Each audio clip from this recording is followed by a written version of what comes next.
14 article সরাসরি সংঘর্ষ করছে।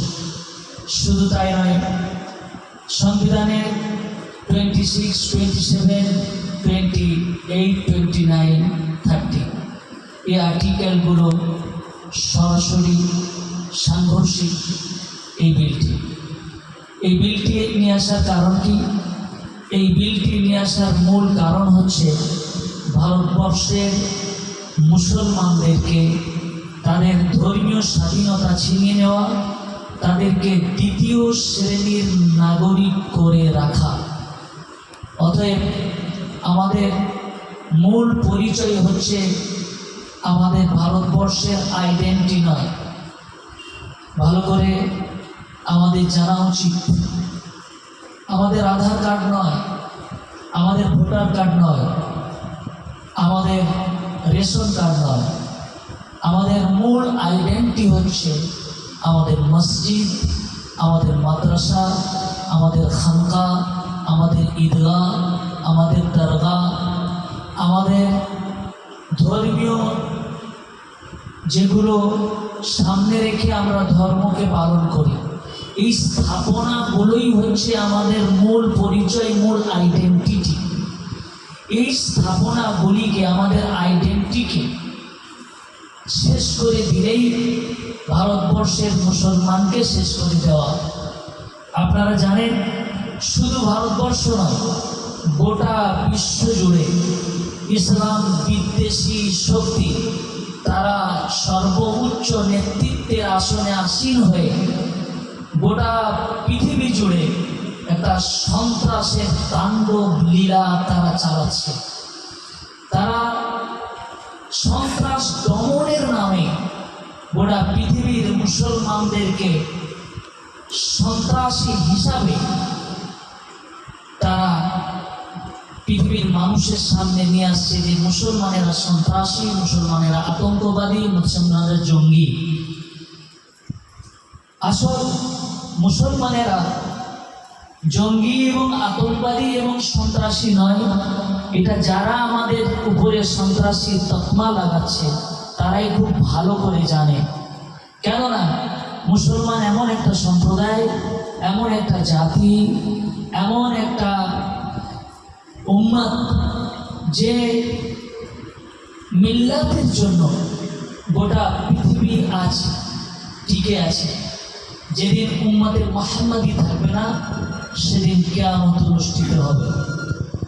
যেদিন কালমা পড়নেওয়ালা থাকবে না, সেদিন কিয়ামত অনুষ্ঠিত হবে।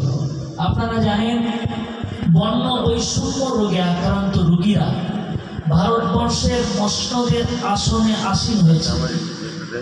আর এই বর্ণ বৈষম্য রোগে আক্রান্ত রোগীদের যারা দেশের পার্লামেন্টে, দেশের সর্বোচ্চ মসনদের নেতৃত্বে আসনে আসীন হয়েছে, এই জন্য গোটা ভারতবর্ষ জুড়ে এবং ভারতবর্ষের সমস্ত রাজ্যে যে সমস্ত মুখ্যমন্ত্রী আছেন তারাও বর্ণ বৈষম্য রোগে আক্রান্ত। তাই গোটা ভারতবর্ষের মুসলমানরা বৈষম্যের শিকার হচ্ছে।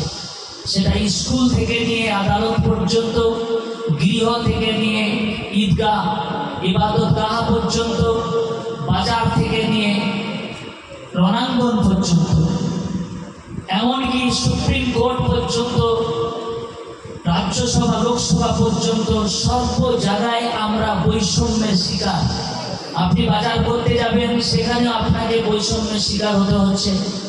আপনি কোনো জায়গায় আপনার নিজের জমিন একটা কিনতে পারবেন না, কোনো জায়গায় আপনি একটা ব্যবসা করবেন, সেখানে আপনি একটা ঘর ভাড়া নিতে পারবেন না। আপনার ছেলেটা যে পড়াশোনা করছে, সেই স্কুলে গিয়েও সেখানেও সে বৈষম্যের শিকার হচ্ছে। আপনারা দেখেছেন, একটা স্কুলে মিড ডে মিলে একদিকে হিন্দুদের ছেলে, একদিকে মুসলমানদের ছেলে, হিন্দুরা ছাত্র একদিকে, মুসলমান ছাত্ররা একদিকে।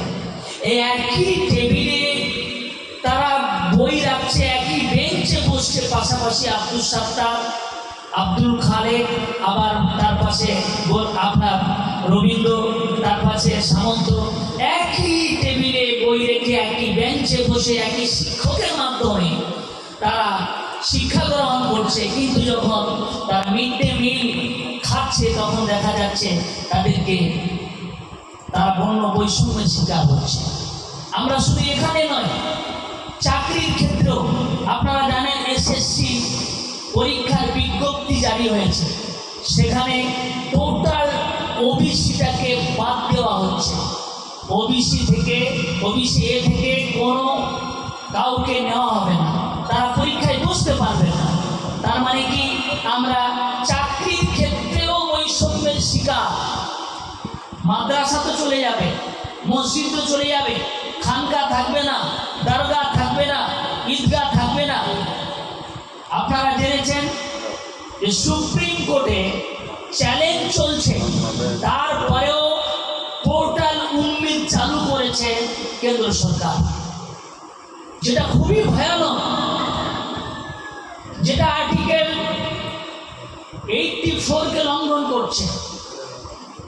আর্টিকেল 84 এর মধ্যে আছে, যখন সুপ্রিম কোর্টের মধ্যে চ্যালেঞ্জ চলবে, তখন যতক্ষণ না সুপ্রিম কোর্ট ফয়সালা না শোনায়, বিচার যতক্ষণ না হয়, ততক্ষণ সরকার সেই আইনের উপরে কোনো পদক্ষেপ নিতে পারবেন না। সংবিধানকে তাকে তুলে দিয়ে ভারতবর্ষের সরকার ভারতবর্ষের মুসলমানদের উপরে অত্যাচারের রোলার চালাচ্ছে। আপনারা এও জানেন, গোটা ভারতবর্ষ জুড়ে মাদ্রাসা, মসজিদ এবং গরিব মুসলমানদের প্রায় 15,000-এর মতো বাড়ি বুলডোজ করে দেওয়া হয়েছে। আমরা তো ওই পশ্চিমবাংলার বিভিন্ন জেলার মধ্যে আছি। আপনাদের মাদ্রাসা ছোট হলেও অনেক পুরনো মাদ্রাসা, এই মাদ্রাসা থেকে অনেক হাফিজ এখান থেকে পবিত্র কোরআন, জিন্দা কোরআন বুকে নিয়ে আজকে বিভিন্ন জায়গায় তারাবি শোনাচ্ছে। এটা এই মাদ্রাসার গর্ব। কিন্তু আপনারা দেখতে পাবেন, একটা দিন, আল্লাহ না করুন, একটা দিন এমন আসবে এই মাদ্রাসা বুলডোজ হয়ে যাবে, মসজিদ বুলডোজ হয়ে যাবে। কেননা উম্মিদ পোর্টালের মধ্যে যেটা নিয়ে আসা হয়েছে, যে এই মাদ্রাসা যিনি দান করেছিলেন তার দলিল দেখাতে হবে, রেকর্ড দেখাতে হবে, পর্চা দেখাতে হবে। আর যদি না দেখাতে পারে, এই মাদ্রাসার জায়গাটা হবে কি বিতর্কিত বলে ঘোষণা করা হবে। এইরকম যখন বিতর্কিত বলে ঘোষণা করা হবে, এরকম মসজিদ মাদ্রাসা বলেন 50-60 বছর আগে, 100 বছরের আগে অনেক মসজিদ আছে, অনেক মাদ্রাসা আছে। এরকম 45,000 মসজিদ মাদ্রাসা আছে ভারতবর্ষের বুকে, যা 100 বছর আগে। 100 বছর আগে তো কোনো রেজিস্ট্রেশনের ব্যাপার ছিল না, রেজিস্ট্রির ব্যাপার ছিল না। তাহলে সেই মাদ্রাসার যদি রেজিস্ট্রি কাগজ খুঁজে, দলিল খুঁজে, রেকর্ড খুঁজে, পর্চা খুঁজে, তাহলে আমরা দিতে পারবো না।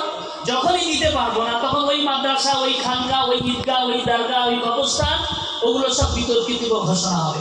আর বিতর্কিত বলে ঘোষণা হলেই ওখানে বুলডোজ শুরু হয়ে যাবে। আপনারা মনে করছেন আমরা পশ্চিমবাংলা সরকারের আওতায় আছি, এখানে কোনো ধরনের ওই ওয়াকফ অ্যামেন্ডমেন্ট অ্যাক্ট এখানে আসবে না। আপনারা কি জানেন যে মমতা ব্যানার্জির সরকার সবসময় থাকবে, আমরণ, ওনার মৃত্যু হবে না। উনি পদ থেকে, মুখ্যমন্ত্রী থেকে সারা জীবন থাকবেন। উনি মুখ্যমন্ত্রী থেকে সরে গেলে সেই তো ওয়াকফ অ্যামেন্ডমেন্ট বিল চালু হবে। তাহলে আমাদের করার কি, আমাদের এই মুহূর্তে করণীয় কি আর বর্জনীয় কি, এটা মূল বক্তব্য। আমাদের করণীয় হলো, আমাদেরকে একদম গ্রাম আমাদের পৌঁছে যেতে হবে, মানুষের মধ্যে সচেতনতা আনতে হবে, মানুষকে বুঝাতে হবে, বলতে হবে যে কি বিপদটা আমাদের উপরে আসছে, এসে গেছে। গোটা ভারতবর্ষের সমস্ত দপ্তর তারা একত্রিত হয়েছেন যে মুসলমানদের কোনো রকমভাবে তাদেরকে অগ্রসর হতে দেওয়া হবে না, উন্নয়নের রাস্তা থেকে তাদেরকে ফিরিয়ে দিতে হবে, তাদের কোনো উন্নয়ন হবে না। আমরা এখনো পর্যন্ত এমনভাবে কোন যে অলসতার চাদরে আমরা ঘুমিয়ে আছি। যারা সত্যিকারে বুঝেছে এই ওয়াকফ অ্যামেন্ডমেন্ট অ্যাক্টটা কি, আল্লাহর কসমকে বলছি, তারা রাতের বেলা ঘুমায় না, তাদের পেটে ভাত যায় না, তারা চিন্তিত, ব্যথিত, দুঃখিত, তারা সিজদায় পড়ে কাঁদছে। আপনি ফজলুর রহমান মোজাদ্দেদিকে দেখেছেন, আপনি এসআরকিউ ইলিয়াসকে দেখেছেন, আপনি মুসলিম পার্সোনাল ল বোর্ডে যিনি সভাপতি দেখেছেন যে মিডিয়ার সামনে কিভাবে হাউ হাউ করে কাঁদছে, আকাবেরের দিনরা কিভাবে কান দিছে। আমাদের কোনো রাস্তা নেই, কোনো ফাঁক নেই, খবর নেই, আমরা বেরিয়ে গিয়ে বেঁচে যাব। মসজিদ মাদ্রাসা তো ধ্বংস হবে, আমাদের জীবন, আমাদের বেঁচে থাকা, আমাদের অস্তিত্ব বিপন্ন, আমাদের অস্তিত্ব থাকবে না। ভারতবর্ষ মায়ানমার হতে সময় লাগবে না, ভারতবর্ষ প্যালেস্টাইন হতে সময় লাগবে না, যদি না আমরা ঘুরে দাঁড়াই। আপনারা অনেকেই মনে করবেন যে ওয়াকফ অ্যামেন্ডমেন্ট অ্যাক্ট বিল তো আইনে পরিণত হয়ে গেছে, আর করার কি আছে। না, এটা ভুল ধারণা। আমাদের দ্বিমাত্রিক লড়াই, একটা কোর্ট আর একটা রোড। যে আইন পাস হয়ে যায় সে আইন কোর্টে চ্যালেঞ্জ জানানো হয়, কোর্টও যখন আইন বিচার হয়ে যায় আমাদের বিপক্ষে আসে, বিরুদ্ধে আসে, তখন আমাদের রাস্তা হলো রোড। এর ইতিহাস আছে যে বহু আইন এরকম হয়েছে, লোকসভায় পাস হয়েছে, বিধানসভা রাজ্যসভায় পাস হয়েছে, তারপরে জয়েন্ট পার্লামেন্টারি কমিটির মধ্যে পাস হয়ে গেছে, রাষ্ট্রপতি সাইন করে দিয়েছে, আইনে তৈরি হয়ে গেছে, আইন চালু হয়ে গেছে। কিন্তু রোডে আন্দোলন করতে করতে যে রাষ্ট্রপতি সাইন করেছে সেই রাষ্ট্রপতিকে সেই জায়গাটা কাটতে বাধ্য হয়েছে। যে প্রধানমন্ত্রী আইন তৈরি করেছে সেই প্রধানমন্ত্রী বাধ্য হয়েছে আইনটাকে উইথড্র করতে। যে আইনমন্ত্রী আইনটা লিখে লোকসভায় আলোচনায় নিয়ে এসেছিলেন, সে আইনমন্ত্রী সেই আর্টিকেলটাকে সেই আইনের খাতা থেকে তুলে ফেলতে বাধ্য হয়েছে।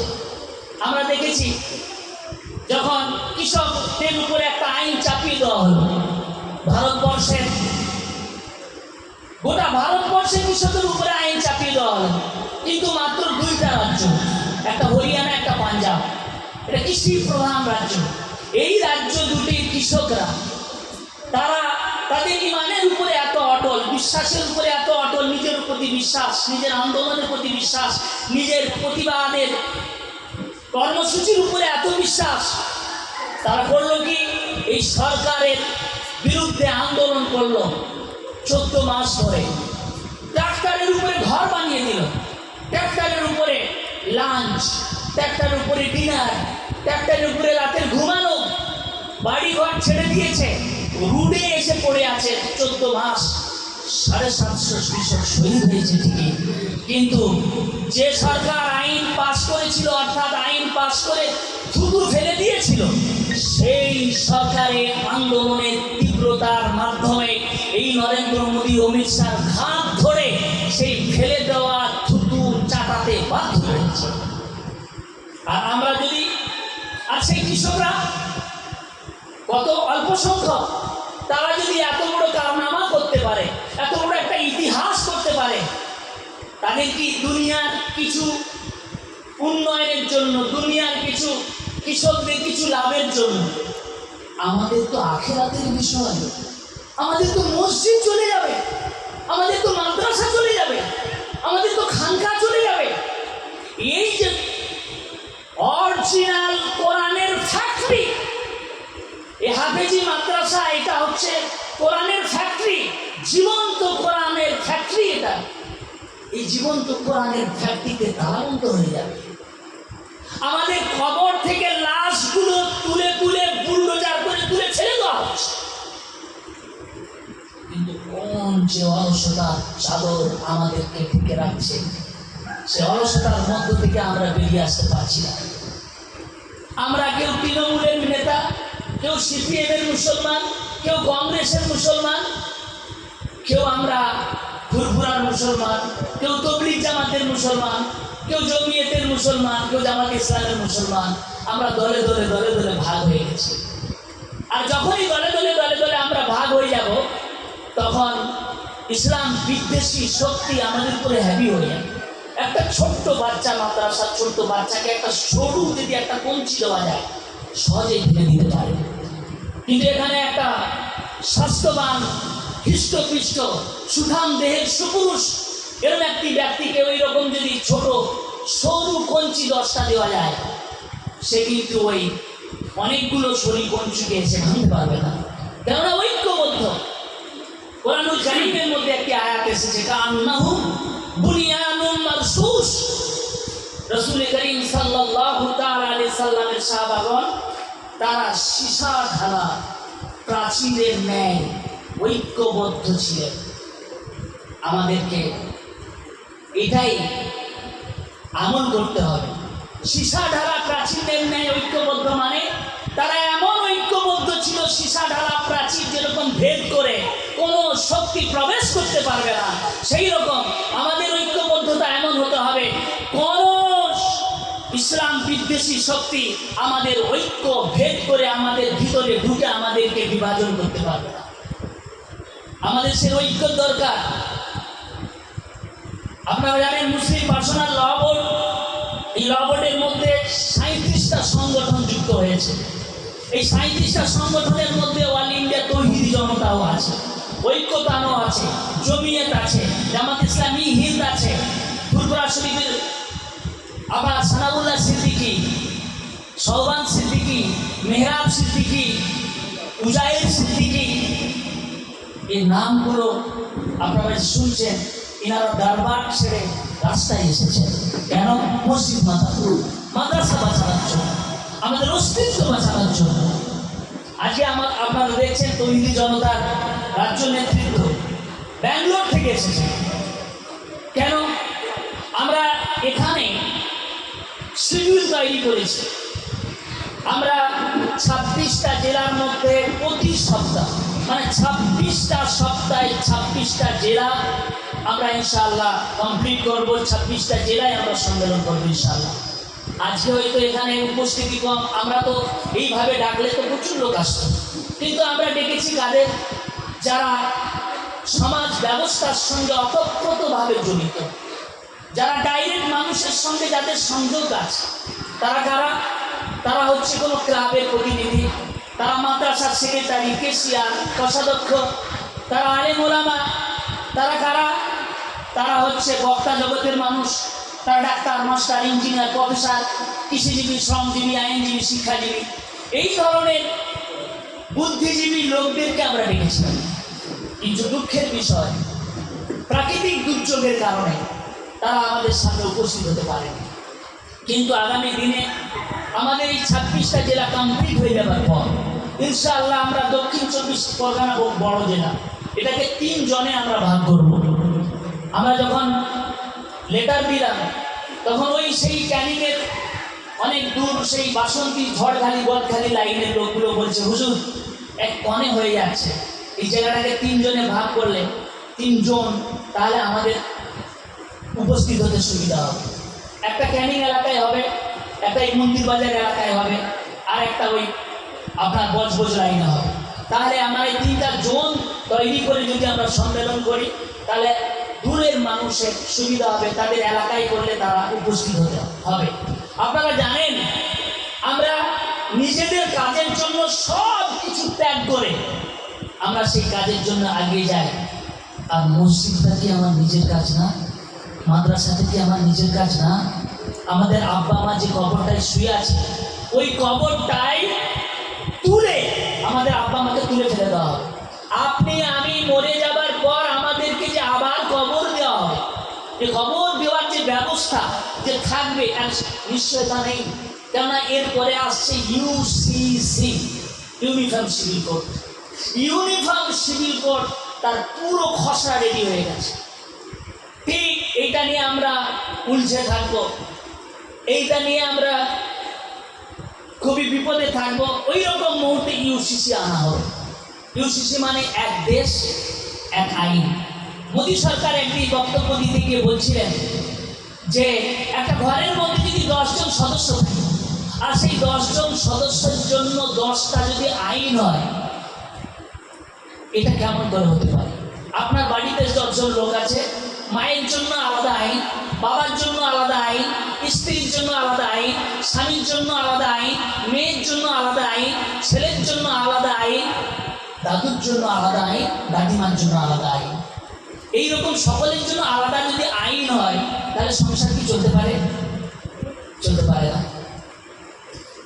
আপনার প্রধানমন্ত্রী যখন এই কথা বলেছিলেন, তখন তার ওই বক্তব্য শুনে আমিও মাথা নেড়েছিলাম, তাই তো? সঠিক কথা বলেছেন। একটা ঘরে 10 জন থাকবে, 10 জনের আলাদা আলাদা আইন হবে, সে ঘরটা, সে সংসারটা, সে পরিবারটা চলতে পারে না। আমিও সেদিন ভেবেছিলাম, মাথা নেড়েছিলাম, কিন্তু তার ভিতরে যে এত বড় চক্রান্ত ছিল, এটা আমি সেদিন বুঝতে পারিনি। কি চক্রান্ত? তিনি বুঝাচ্ছিলেন, পরিবারটাকে সামনে রেখে বুঝাচ্ছিলেন। এখন বুঝতে পারছি পরিবারটা হলো ভারতবর্ষ। ভারতবর্ষের মধ্যে মুসলমানরা একটা সদস্য, খ্রিস্টানরা একটা সদস্য, শিখরা একটা সদস্য, জৈনরা একটা সদস্য, বৌদ্ধ একটা সদস্য, এসসি একটা সদস্য, এসটি একটা সদস্য, ওবিসি একটা সদস্য, অনগ্রসর জাতি উপজাতি একটা সদস্য, আদিবাসী একটা সদস্য। এই এত সদস্য নিয়ে আমাদের ভারতবর্ষ, আমাদের সংবিধান রাইট দিচ্ছে যে ভারতবর্ষে আমরা আমাদের সংবিধান অনুযায়ী চলতে পারবো। আমরা আমাদের ধর্মীয় স্বাধীনতা, যে যার মতো ধর্মে আছে সে সেরকম মানবে, মানতে বাধ্য। এটা আমাদের সংবিধান আমাদের রাইট দিয়েছে, আর্টিকেল 40 মধ্যে লেখা আছে। সেদিন আমি বুঝতে পারি। এখন বলা হচ্ছে ইউসিসি, তার মানে এক দেশ এক আইন। তার মানে এখানে শুধু রামের পূজা হবে, রহিমের পূজা হবে না, আল্লাহকে সিজদা চলবে না। এখানে মন্দির থাকবে, তার মানে মসজিদ থাকবে না। এখানে অন্য কোনো ধর্মের ধর্মীয় কোনো কর্মকাণ্ড চলবে না। হিন্দুত্বের যা যাবতীয় হিন্দু ধর্মের সব কিছু রীতি রেওয়াজ চলবে। এমনকি ডাইরেক্ট বলা হচ্ছে যে, আপনারা শুনেছেন মহারাষ্ট্রে যে ঘানপতি পাপা যে আছে, সেখানে যদি স্লোগান যদি না দেয়, তাকে রাখা হবে না, তাকে বোম্বাইয়ে রাখা হবে না। এরকম কথা বলা হচ্ছে যে জয় শ্রীরামের নারা না দেবে, তার আইডেন্টি কেটে দেওয়া হবে। যে মন্দিরে না ঢুকবে, তাকে ভারতবাসী বলে গণ্য করা হবে না। এত বড় খাতারনাক বিষয়। কিন্তু আমরা মুসলমান, আমরা ভাগ হয়ে রয়ে গেছি। আমার মূল কথা হচ্ছে, আমি আপনাদের কাছে হাত জোড়ো করছি, আল্লাহর নামের কসম খেয়ে বলছি, যখন মুসলিম পার্সোনাল ল বোর্ডের ডাক দেয়, যন্তর মন্তরে যখন প্রথম শুরু হয় আন্দোলন, যে আন্দোলনের ঝড় গোটা ভারতবর্ষের গলিতে গলিতে পৌঁছে গিয়েছিল, যন্তর মন্তর থেকে মুসলিম পার্সোনাল ল বোর্ডের মাধ্যম দিয়ে, সেদিন গোটা ভারতবর্ষের সমস্ত সংগঠনকে ডাকা হয়েছিল। পশ্চিম বাংলা থেকে, পশ্চিম বাংলায় 75টা সংগঠন আছে আমার জানা মতো। এখান থেকে কোনো সংগঠন কিন্তু যন্তর মন্তরে যায়নি, শুধু কেবলমাত্র তৌহিদি জনতা তার কাফেলাকে নিয়ে যন্তর মন্ত্রে গিয়েছিল। আমি আমার সংগঠনের নাম করছি না, কিন্তু এই যে চাহাত, এই যে ব্যথা, এই যে দারদ নিয়ে এসেছেন, এই চাহাতটাই দরকার, এই ব্যথাটাই দরকার, এই অনুভবটাই দরকার, এই প্রেরণাটা দরকার। এইটা নিয়ে আমাদেরকে এগোতে হবে। আমি আপনাদের বলবো, তৌহিদি জনতা আপনাদের এলাকায় বাড়ি দিতে পারবে না, আপনাদের মাদ্রাসা 4 তলা করে দিতে পারবে না, এটা করে দিতে পারবে না। কিন্তু এইটুকু বলতে পারবো যে তৌহিদি জনতা মধ্যে যদি আপনারা থাকেন, আপনাদেরকে যে প্রোটেকশনটা দিতে পারবে, ইনশাআল্লাহ ওই প্রোটেকশনটা অন্য কোনো রাজনৈতিক দলও দিতে পারবে না। রাজনৈতিক দল দিতে পারবে কি? আপনার ছেলের হাতে বোমা তুলে দিতে পারবে, আপনার ছেলের হাতে অস্ত্র তুলে দিতে পারবে, আপনার ছেলেকে চরিত্রহীনা করতে পারবে। চরিত্রের মহা দুর্যোগ আপনার ছেলের উপরে আসবে, আপনার চরিত্রের মহা দুর্যোগ আপনার ফ্যামিলির মধ্যে ঢুকিয়ে দেবে, আপনার ভাই আলাদা করে দেবে। কিন্তু তৌহিদি জনতা আপনাকে ওই প্ল্যাটফর্মে নিয়ে আসবেন যে প্ল্যাটফর্মে দিন আছে, দুনিয়া আছে, যে প্ল্যাটফর্মে আখেরাত আছে, সম্মান আছে, যে প্ল্যাটফর্মে আপনার সন্তানরা চরিত্রবান হবে, যে প্ল্যাটফর্মে আপনার গ্রামের মহিলারা চরিত্রবান হবে। আপনারা কোনোদিন ভেবেছেন, বিশেষ করে আমি মোদাদেশদের বলবো, আমি এই মাদ্রাসা কমিটির সেক্রেটারিদের বলবো, এই গ্রামবাসীদের বলবো, যারা এসেছে সকলকে বলবো, কোনোদিন ভেবেছেন যে আমার স্ত্রী সে পবিত্রতাটা ঠিক মতো জানে? একটু হাত দিয়ে বলি, সে পবিত্রতা জানে কিনা? হায়েজ নেফাসলে যে পবিত্র হাসিল করতে হবে, অনেক মেয়ে জানে না। ওই করতে করতে 60 বছর 65 বছর চলে গেছে, তারপর মরে গেছে। অপবিত্র অবস্থায় অনেক মেয়ে মারা যাচ্ছে। কোন সংগঠন এর উপরে কাজ করে না। আপনারা মনে করবেন তবলিগ জামাতের একটা মহিলা জামাত বেরোয়, সেখান থেকে কাজ হয়। আমিও জানি সেখান থেকে কাজ হয়। কত পার্সেন্ট? 2% না, 2% না। আপনারা মনে করবেন মহিলা মাদ্রাসা আছে, সেখান থেকেও মহিলাদের দিনিয়াত শিক্ষা দেওয়া হয়। কত পার্সেন্ট? 1%। তাহলে 2 and 1 3%। 97% মহিলা এমন আছে যারা পবিত্রতা জানে না, যারা ইসলামের মৌলিক বিষয়গুলি জানে না, ইসলামের প্রাথমিক স্টেজগুলো জানে না, তারা কিছুই জানে না। তাহলে এই কাজটা কিভাবে করবে? তৌহিদি জনতার লক্ষ্য হলো যে প্রত্যেকটা ব্লকে এমন একটা সিস্টেম করা হবে যারা ইসলামের মৌলিক বিষয় যে মহিলাগুলো জানে না তাদেরকে শেখানো হবে। আর সেই কাজটা আমাদের পূর্ব মেদিনীপুর জেলায় শুরু হয়েছে আলহামদুলিল্লাহ। প্রত্যেক জেলায় আমরা শুরু করব। শুধু এখানে নয়, এখানে শুধু শেষ নয়, সব থেকে বড় জিনিস যেটা, সেটা হলো ইসলামের মৌলিক বিষয়। আপনি পরশুদিন দেখবেন, পরশুদিন একটা লোক ফেসবুকে এসে সেই কথাটা আমি এই মাইন্ডে বলতে পারবো না, আমার আল্লাহকে গালি দিচ্ছে, রাসূল করিম সাল্লাল্লাহু আলাইহি সাল্লামকে গালি দিচ্ছে, কোরআনকে গালি দিচ্ছে। এরকম একজন নয়। ফেসবুক খুলবেন সকালবেলা, খুলে আপনি দেখতে পারবেন যে কোরআনের উপরে দাঁড়িয়ে নাচানাচি করছে। এরপরে আমরা ঘুমিয়ে থাকবো? আমরা শুধু একটু জাগ্রত হই। আল্লাহর কসম খেয়ে বলছি, আমি একদিন রাজনীতিতে আসবো। আপনারা মনে করবেন এই কথা বলতে আপনাকে ডেকেছি? হ্যাঁ, সেই দিন যেদিন ভারতবর্ষের সমস্ত মুসলমান সমস্ত রাজনীতি দল ছেড়ে দিয়ে আজকে আইএসএফ আছে, আজকে মুসলমানদের ওয়েলফেয়ার পার্টি আছে, আজকে মুসলমানদের আপনার আইমিম আছে, এবং মুসলমানরা অনেক মুসলমান তৃণমূলের এমপি এমএলএ হয়েছে, অনেক মুসলমান কংগ্রেসের এমপি এমএলএ হয়েছে। সব ছেড়ে দিয়ে একটা মুসলিম দল যেদিন করবে সেদিন আমিও রাজনীতি করব। সেদিন যদি এইটা হয়, সমস্ত মুসলমান তৃণমূলের এমএলএ পদে লাথি মারবে, এমপি পদে লাথি মারবে, কংগ্রেসের এমএলএ এমপি পদে লাথি মারবে, আইমিম দলটা মুছে দিবে, আইএসএফ দলটা মুছে দিবে, সমস্ত ফুরফুরা তাবলিগ আজানগাছি বেরেলি শিয়া সুন্নি সব একত্রিত হয়ে একাকার হয়ে যাবে, হয়ে একটা রাজনৈতিক মুসলিম দল তৈরি করবে। সেদিন আমি রাজনীতি করব। আমাদের সকলের সাথে রাজনীতি করা দরকার। কি হবে? সেদিন যদি রাজনীতি করা হয়, আর সেই দিনটা যদি আসে, আল্লাহর রহমতে আপনারা দেখতে পাবেন 2 মাসের মধ্যে ভারতবর্ষের পার্লামেন্ট এই মুসলমানরা দখল করবে ইনশাআল্লাহ। 2 মাসের মধ্যে। কিন্তু সে কাজটা করতে হবে, আগে আসতে হবে। এই মাদ্রাসা আজকে আমাদের ইমদাদ ভাই সাহেব এই মাদ্রাসায় এত বড় একটা প্রোগ্রাম নিয়েছে, অনেক খরচা খরচ করছে। এটা যায়া যাবে না, এটা ব্যর্থ যাবে না। আমি কথা দিচ্ছি, পশ্চিম বাংলা উনি জানেন এমন কোন জেলা নেই আল্লাহ আমাকে নিয়ে যায়নি। সব জেলায় আল্লাহ পাক আমাকে নিয়ে গেছে। এই মাদ্রাসার উন্নয়নের কথা, যেরকম মাদ্রাসা আজকে এই মাদ্রাসা ভঙ্গুর অবস্থা দেখছি, আল্লাহ পাক যেন এই মাদ্রাসাকে অনেক বড় করে দেয়, আর বড় হবে ইনশাআল্লাহ। যেভাবে আমাদের ইমরান ভাই মেহনত করছে, পুরো দায়িত্ব যেন তুলে দিচ্ছে গ্রামবাসীর সহযোগিতায়, এই মাদ্রাসা কমিটির সহযোগিতায়।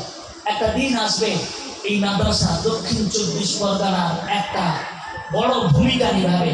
এই মাদ্রাসার দিকে বহু মাদ্রাসা তাকিয়ে থাকবে, একটা রোল মডেল মাদ্রাসা হবে, একটা মডেলিং মাদ্রাসা হবে ইনশাআল্লাহ। আমরা এটা কথা দিতে পারবো না আমরা বিশাল কিছু এই মাদ্রাসায় ঢেলে দিতে পারবো, কিন্তু এটা কথা দিতে পারবো যে মাদ্রাসার সঙ্গে আমরা থাকবো ইনশাআল্লাহ। এটা আমি কথা দিতে পারবো ইনশাআল্লাহ। তৌহিদি জনতা থাকবে, কিন্তু এরকম নয় যে তৌহিদি জনতা নাম করে এখানে কেউ কালেকশন করবে, এটা যেন না হয়। তৌহিদি জনতার নাম করে কেউ যদি 1 টাকা কালেকশন করেন আপনারা আমাদেরকে বলবেন। আজ পর্যন্ত আমরা এত বড় বড় প্রোগ্রাম করতেছি, এত প্রোগ্রাম করতেছি, হ্যাঁ কোনো জায়গায় তারা নিজেরাই খরচা করে করছে। আমাদের লক্ষ লক্ষ লোক নিয়ে আমাদের পূর্ব মেদিনীপুর জেলায় ডেপুটেশন হলো, আমরা কালেকশন করি। তাহলে আপনি বলবেন না টাকা কোথা থেকে আসছে, বিদেশ থেকে আসছে? না, ক্যাশ কোনো কালেকশন আমরা করি না। আমরা লাগবে ফেস্টুন, কোনো একজন ভাইকে বললাম ভাই 500 ফেস্টুন লাগবে, উনি 500 ফেস্টুন তৈরি করে আমাদের দপ্তরে দিয়ে দিয়েছে। আমরা বললাম ন্যাশনাল ফ্ল্যাগ লাগবে 2000, উনি ন্যাশনাল ফ্ল্যাগ কিনে নিয়ে এসে আমাদের দপ্তরে দিয়ে দিয়েছে। এরকম করে কাজ করা যায়। দুর্নীতি মুক্ত যদি কোনো সংগঠন তার নিয়ত ভালো রেখে কাজ করে, সেই সংগঠন দুর্বার গতিতে এগিয়ে যাবে। আর সেই নিয়তটা আমাদের থাকতে হবে। 3টি জিনিস সবচাইতে বড়, একটা হলো নিয়ত, আর একটা হলো মুসাক্কা, আর একটা হলো ইত্তেহাদ। এই 3টে জিনিস আমাদের সামনে নিয়ে এগোতে হবে। আমি অনুরোধ রাখবো যে আপনারা এই এলাকায় কাজ করুন, আমরা আসবো, যখনই ডাকবেন তখনই আসবো। বিশেষ করে মুসলিম আমাদের মসজিদ, মাদ্রাসা, খানকা, দরগা, কবরস্থান, ঈদগাহ বাঁচানোর লড়াইয়ে আমরা সকলেই আসবো যখনই ডাকবেন। আর এই কথা বলে আমি আমার বক্তব্য শেষ করছি। আমি চাইবো আপনাদের এলাকা থেকে নাম দেবেন, আমরা একটা কমিটি করবো এই জেলায়, আর সেই জেলা কমিটির নামটা আমরা কলম পত্রিকায়, আপনজন পত্রিকায় ইনশাআল্লাহ আসবে, আপনারা নাম দেবেন। আমি এই বলে ক্ষুদ্র বক্তব্য শেষ করছি। কথা বলার মাধ্যমে যদি ভুল ভ্রান্তি হয়, ছোট ভাই হিসাবে, আল্লাহর নগণ্য বান্দা হিসাবে, রাসূল করিম সাল্লাল্লাহু আলাইহি ওয়াসাল্লামের ছোট্ট নগণ্য উম্মত হিসাবে আমাকে মাফ করবেন। ওয়া আখিরু দাওয়ানা আলহামদুলিল্লাহ রাব্বিল আলামিন। আসসালামু আলাইকুম ওয়া রাহমাতুল্লাহ।